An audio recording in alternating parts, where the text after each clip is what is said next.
അവളൊരു ഭീകരമായ പൊട്ടിച്ചിരി ചിരിച്ചു. ആ ചിരിയിൽ രക്തം കട്ട പിടിപ്പിക്കുന്ന വെറുപ്പും ഭീകരതയും നിറഞ്ഞു നിന്നു.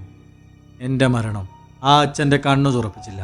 അയാൾ ആ കൊടിയ പാപത്തിൻ്റെ പണത്തിന് പിന്നാലെ പാഞ്ഞു. പക്ഷേ എൻ്റെ ആത്മാവ് ഈ മനയെ വിട്ടുപോയില്ല. എനിക്കൊരിക്കലും വിട്ടുപോകാൻ കഴിയുമായിരുന്നില്ല, എൻ്റെ പ്രതികാരം പൂർത്തിയാകുന്നത് വരെ. ആ പിശാച് ഓരോ നിമിഷവും എൻ്റെ കൈകളിൽ വേദനിച്ച് മരിക്കുന്നത് വരെ ഞാൻ ഈ മനയിലെ ഒരു നിഴലായി ജീവിക്കും. അയാളെ ഞാൻ ഒരു കാലത്തും സമാധാനത്തോടെ ഉറങ്ങാൻ പോലും അനുവദിക്കില്ല. അയാളുടെ ഓരോ ശ്വാസവും ഭയത്തിൽ മുക്കിക്കൊല്ലണം. അതിനുവേണ്ടിയാണ് ഞാൻ ഈ മനയിൽ കാവലിരിക്കുന്നത്. ഇത് എൻ്റെ വീടാണ്, എൻ്റെ പ്രതികാരത്തിൻ്റെ ഭീകരമായ കൊട്ട.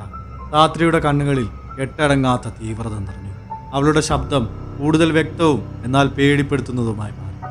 എൻ്റെ അച്ഛൻ. അയാൾ ഈ മന വിട്ടുപോയെങ്കിലും എൻ്റെ ശാപം അയാളെ പിന്തുടർന്നു. അയാൾക്ക് ഉറങ്ങാൻ കഴിഞ്ഞില്ല. ഓരോ രാത്രിയും എൻ്റെ രൂപം അയാളുടെ സ്വപ്നങ്ങളിൽ പ്രത്യക്ഷപ്പെട്ടു. അയാളുടെ സമ്പത്ത് പതിയെ നശിച്ചു. രോഗങ്ങൾ അയാളെ കാർന്നു തിന്നു. അവസാനം അയാൾ ഈ മനയുടെ പടിവാതിൽക്കൽ തിരിച്ചെത്തി.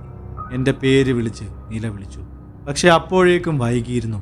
എൻ്റെ ആത്മാവിന് സമാധാനം ലഭിച്ചത് അപ്പോൾ മാത്രമാണ്. അവൾ ഒരു നിഴൽ പോലെ എൻ്റെ അടുത്തേക്ക് അരിച്ചു നീങ്ങി. അവളുടെ കണ്ണുകൾ കെട്ടടങ്ങാത്ത അഗ്നി പോലെ ഭീകരമായ ഒരു ചുവപ്പ് തീവ്രതയിൽ ജ്വലിച്ചു നിന്നു.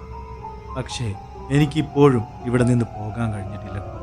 എൻ്റെ ആത്മാവ് ഈ മനയുടെ ഓരോ ചുമരുമായും ഓരോ കല്ലുമായും പിണഞ്ഞു കിടക്കുന്നു. എൻ്റെ ചിരിയും കണ്ണുനീരും എൻ്റെ സ്വപ്നങ്ങളും കൊടുവേദനയും ഒടുവിൽ എൻ്റെ മരണവും എല്ലാം ഈ മനയുടെ തണുത്ത മണ്ണിൽ അലിഞ്ഞു ചേർന്നിരിക്കുന്നു.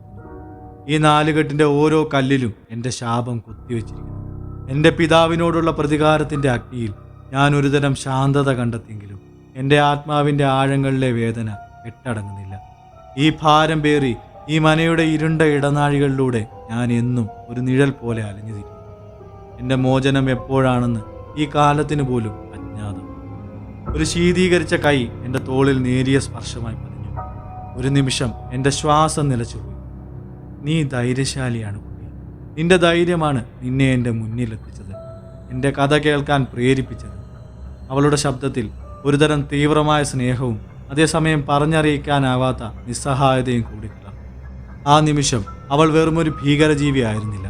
1000 വർഷത്തെ വേദന പേറി നിൽക്കുന്ന ഒരു നഷ്ടപ്പെട്ട ആത്മാവായിരുന്നു.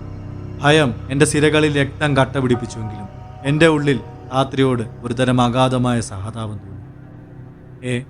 എനിക്ക് മനസ്സിലാവുന്നുണ്ട് താത്രി, നിന്റെ വേദന, നിന്റെ കൊടിയ വിധി ഞാൻ വാക്കുകൾക്കായി പരതി.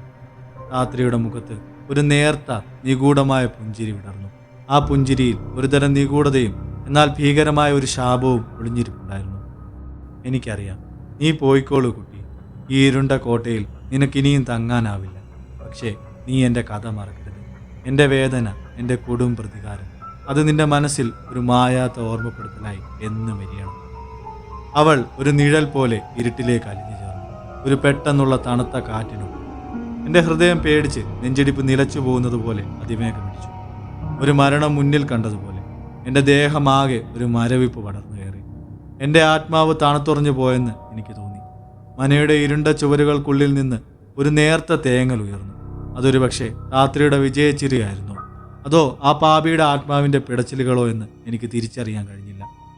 രാത്രിയുടെ കഥ എൻ്റെ മനസ്സിൽ ഒരു അണയാത്ത കനൽ പോലെ ഇരിഞ്ഞു.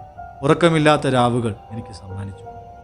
ഞാൻ തിരികെ കോളേജ് ഡോർമിറ്ററിയിലേക്ക് നടക്കുമ്പോൾ ഓരോ ചുവടിലും ആ മനയുടെ തണുത്ത ശ്വാസം എന്നെ വേട്ടയാടുന്നത് പോലെ തോന്നി. രാത്രിയുടെ വിളറിയ കണ്ണുകൾ എൻ്റെ പിന്നാലെ വരുന്നത് ഞാൻ അറിഞ്ഞു.